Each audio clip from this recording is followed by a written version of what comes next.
Инфлацијата продолжува да стивнува. Во јули измерен е просечен раст на трошоците за живот од 2,3% во однос на истиот месец лани, што представува најниско ниво од почетокот на годинава.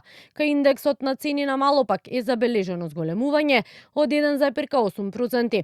Споредбено со претходниот месец инфлацијата во јули е 0,1%, а според статистичарите растот на трошоците на живот на месечно ниво главно се должи на повисоките цени за транспорт и тоа за 4,4%, зголемени трошоци за рекреација, спорт и култура за 2,6%, домување 0,9%, ресторани, сместување, образование, алкохолни пијалаци. Граѓаните кои ги анкетиравме велат клучот лежи во домашното производство. Со сегашните примања и според нив високите цени тешко се преживува. Инаку на пазарите кило домати се продава по цени од 50 до 90 денари.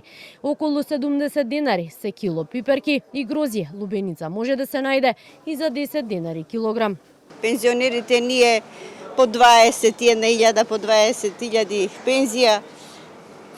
Ако нема со нас некој да ни помогне, цените се многу големи.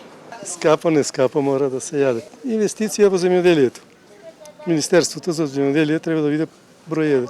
Од Министерството за економија велат, податоците на статистика покажаа дека ценовните движења остануваат стабилни без значителни шокови на пазарот. Во моментов нема основ, но доколку состојбата се промени има неоправдани ценовни скокови, како влада соодветно ќе реагираат. А на социјалните мрежи се огласи министерката за финансии. Кочевска вели, денешните бројки се само уште една потврда за добрите економски политики на владата. Покрај намалувањето на инфлацијата, раст бележат и извозот, индустриското производство и вработеноста, што укажува дека економските политики даваат резултати. Тоа се потврдува и со растот на даночните приходи во буџетот заклучно со 31 јули. Та реагира и денеска од опозицијската СДСМ.